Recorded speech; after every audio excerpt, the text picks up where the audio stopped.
ప్రముఖ సినీ నటి శ్రీమతి సంగీత గారి ప్రారంభించారు. ఐవీఎఫ్ చికిత్సలో 25% భారీ discount, free doctor consultation, free ultrasound scan. 49 అంటే సంతానం, 49 అంటే సంతోషం. నమస్తే, వెల్కమ్ టు అవర్ ఛానల్. నేను సిరి. లోకేష్ గారు అయితే ఢిల్లీ వెళ్ళారు. ఢిల్లీ వెళ్ళి వచ్చిన తర్వాత మాత్రం ఏపీ ఖజానాకి అయితే నిధుల వర్షం వస్తుందని చెప్పేసి అనిపిస్తుంది. సో దీన్ని అసలు ఎలా చూడాలి, ఏంటి దీని వెనకాల గల కారణం ఏంటనేది మనకి వివరించడానికి మనతో పాటు ఉన్నారు ప్రముఖ సీనియర్ జర్నలిస్ట్ డివిఎస్ గారు. నమస్కారం సార్. నమస్తే సార్.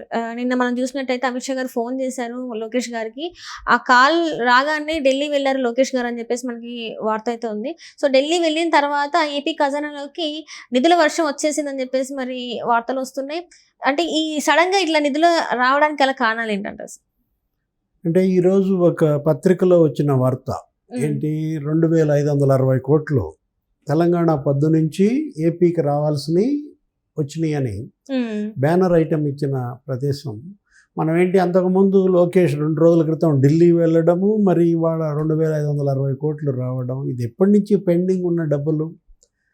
ఇప్పుడు విభజన జరిగిన తర్వాత హైదరాబాద్కు సంబంధించినటువంటి కొన్ని పథకాలు, హుస్సేన్ సాగర్ శుద్ధి, ఈ జలయజ్ఞం, వీటికి సంబంధించినటువంటి డబ్బు ఇది అప్పు తెచ్చారు వరల్డ్ బ్యాంక్ నుంచి. ఆ ప్రపంచ బ్యాంక్ నుంచి తెచ్చినటువంటి ఉమ్మడి రాష్ట్ర అప్పు ఎవరి మీద పడింది? ఏపీ మీద పడింది. అసలు వడ్డీ వాళ్ళు కట్టుకుంటున్నారు. ఆ పథకాల లబ్ధి ఎవరికి వచ్చింది? తెలంగాణకు వచ్చింది. అందుకని అప్పుడు అది కూడా ఏంటి, 58-42, 58-42గా పంచుకోవాలి. ఈ 42% తెలంగాణ మరి ఇవ్వట్లో.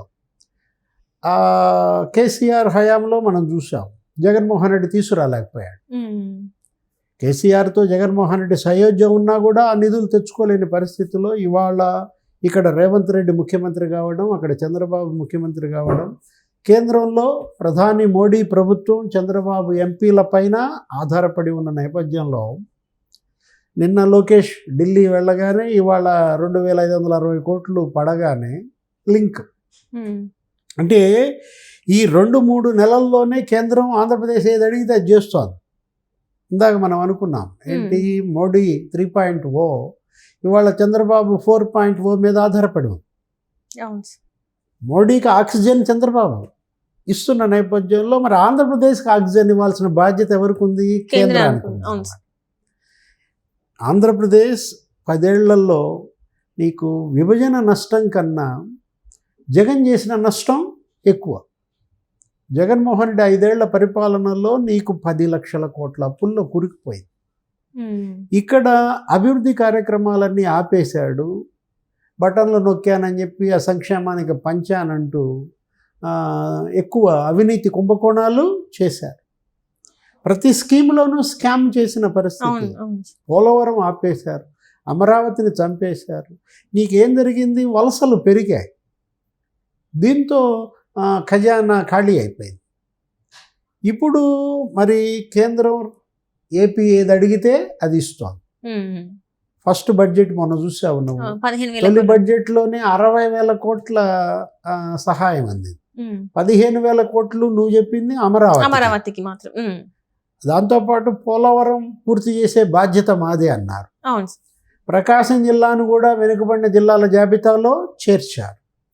రైల్వేస్కే 9,000 కోట్లు ఇచ్చారు.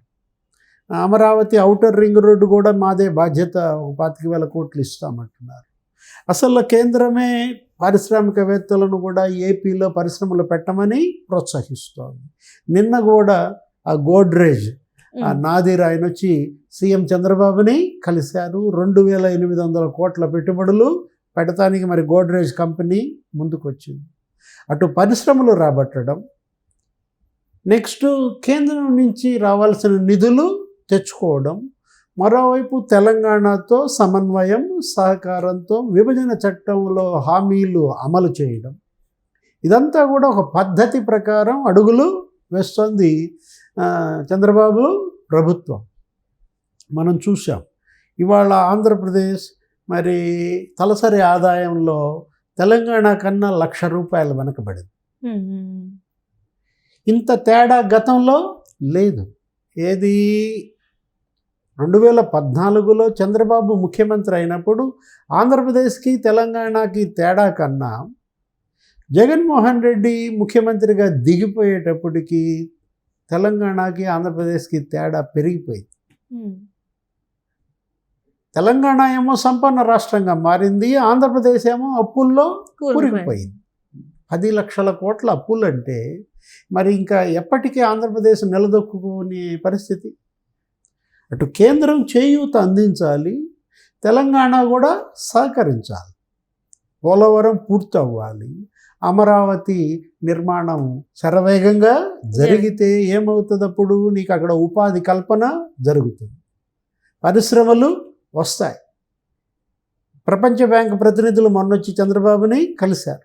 ఏడీబీ, వరల్డ్ బ్యాంక్ ప్రతినిధులు వాళ్ళ అమరావతి ఆ పరిసరాలన్నీ కూడా చూసిన పరిస్థితుల్లో కేంద్ర ప్రభుత్వ రంగ సంస్థలు 136, రాష్ట్ర ప్రభుత్వ రంగ సంస్థలు ఎస్బీఐ, నాబార్డు, ఆర్బీఐ ఇవన్నీ కూడా అక్కడ కార్యాలయాలు కనుక పెడితే, ఒక్క అమరావతిలోనే ఆ 136 సంస్థల కార్యాలయాలు పెడితే నీకు 65,000 మందికి ఉపాధి వస్తుంది.